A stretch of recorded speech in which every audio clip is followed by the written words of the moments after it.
No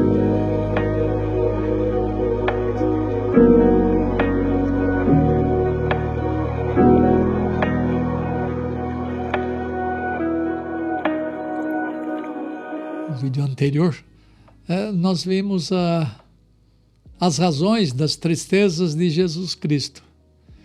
Agora, uma palavra relativamente curta sobre o lugar do acontecimento das tristezas de Jesus. Eu já mencionei, mas eu vou falar um pouquinho mais. O texto de Mateus, é um texto meio longo, Mateus 26, de 36 a 46, que você pode ler detalhadamente depois que você ver esse vídeo. Esse texto é altamente significativo para o entendimento da tristeza de Jesus ali no Getsemane, horas antes de ser preso, julgado e morto. O texto que nós vamos analisar para frente trata dos primórdios do sofrimento atroz que eram uma espécie de preparação para a cruz, apontando para as várias facetas da sua tristeza. Jesus sofreu a vida inteira. A Escritura diz em Isaías que ele era um varão de dores, um varão de sofrimento, um varão de quem os homens escondem o rosto, tão triste era a sua face. Toda a sua existência entre nós foi salpicada de sofrimentos, de tristezas. Mas há um lugar especial em que a tristeza se manifestou de maneira mais aguda. O famoso jardim do Getsemane.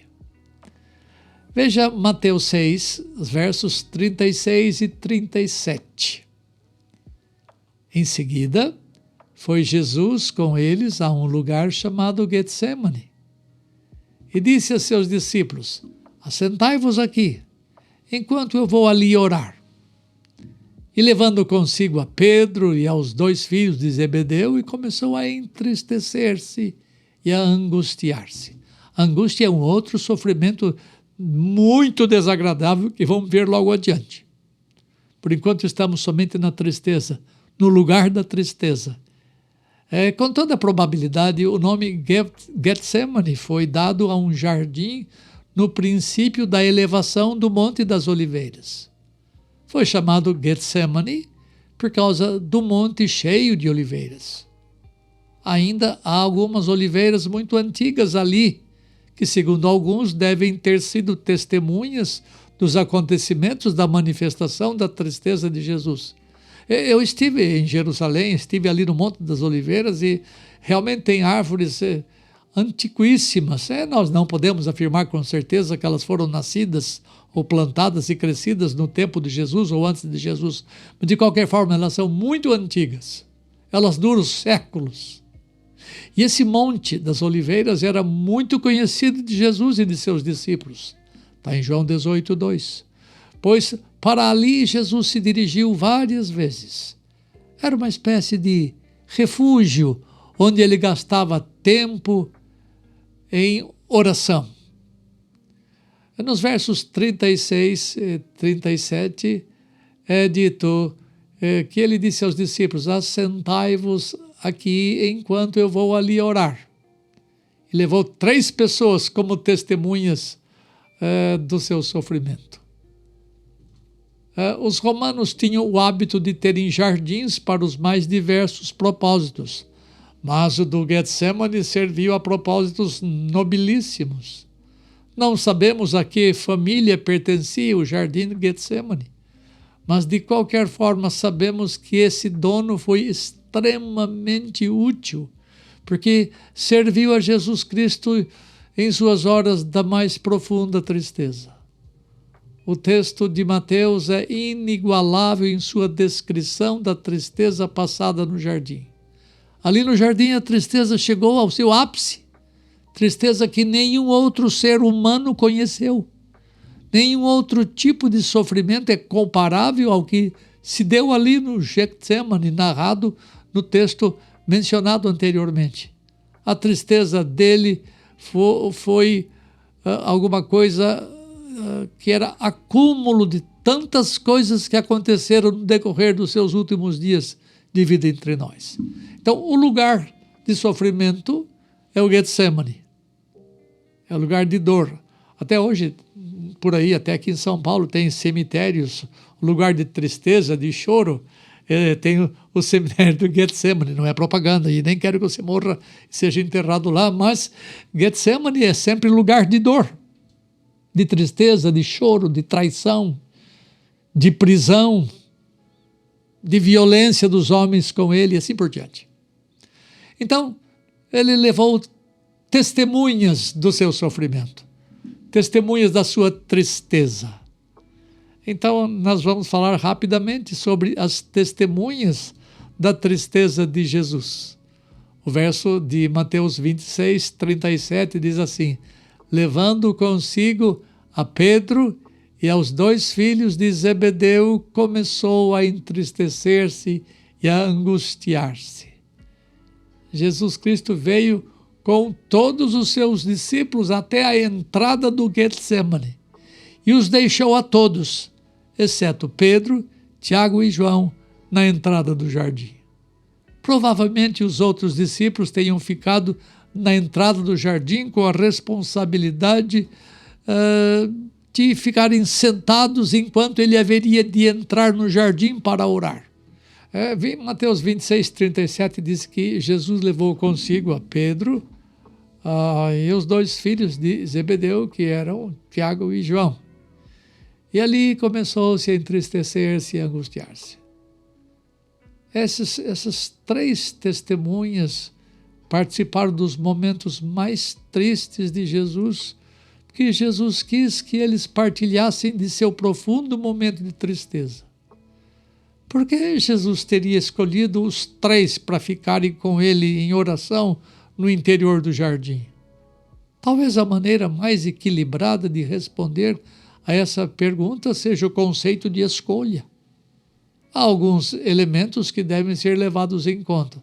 Primeiro, ele escolhe aqueles que foram mais bem dotados por ele próprio para o exercício de certas funções. Certamente, esses 3 discípulos tinham algum tipo de supremacia sobre os outros, mas esta não pode ser considerada a razão primária da escolha de Jesus. Segundo, Jesus tinha uma afeição muito especial pelos 3 discípulos, porque eles eram líderes no meio do colégio apostólico. Ele precisava ensinar mais algumas coisas a eles, sobre como enfrentar a tentação, por exemplo.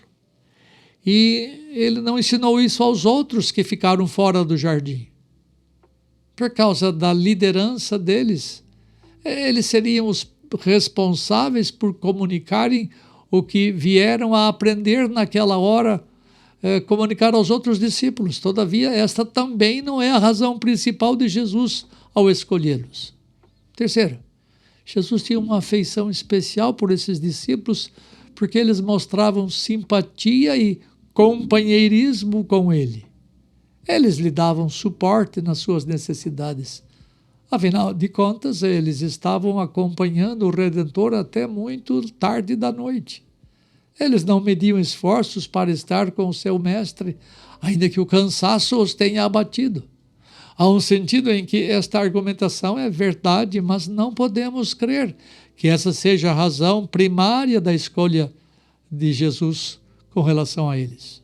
De acordo com meu entendimento, a razão real da escolha dos 3 discípulos para partilharem do seu sofrimento, da sua tristeza, está em sua vontade.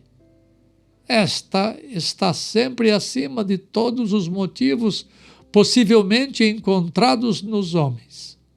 Na verdade, Jesus não precisava necessariamente da simpatia deles e do companheirismo deles. Eles é que precisavam de Jesus naquela sua hora de tristeza. Estavam tão fracos que nem sequer conseguiam orar ou mesmo aprender sobre a tentação.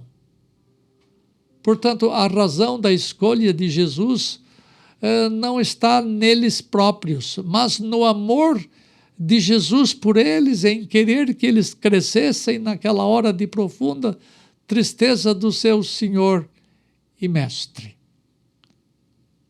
Às vezes nós somos chamados para participar da tristeza de outros. E nós precisamos ser fortes para participar da tristeza. Preste atenção, quando você for chamado para participar da tristeza de outros, lembra que esses outros são iguais a você. São companheiros de raça, são companheiros de fé. E você tem que chorar com eles. Você tem que orar por eles. E frequentemente isso acontece. Eu pergunto, o que aqueles caras, o que aqueles 3 discípulos podiam fazer para confortar Jesus? Eles não tinham força suficiente. Eles não tinham capacidade suficiente para darem suporte que o Redentor precisava naquela hora. Por isso que ele disse, a tristeza que eu estou passando é tristeza de morte. Jesus morreu sim.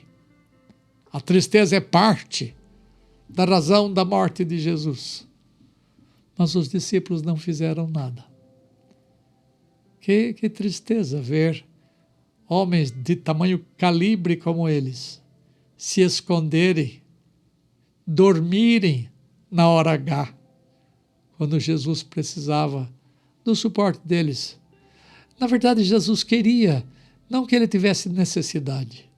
Era a vontade de Jesus que eles participassem do seu sofrimento, mas nem isso eles puderam fazer. Tomara você consiga fazer isto, ao menos os que são iguais a você em raça, em poder, em força e em necessidade. Eu espero que você aprenda a sofrer com os que sofrem, aprenda a chorar com os que choram. Aprenda a dar suporte na hora da necessidade. Porque você e eu, juntamente com Pedro, Tiago e João, não seríamos capazes de consolar o Redentor na sua tristeza de morte. Que Deus abençoe a você e lhe dê capacidade para fazer o que você tem de fazer.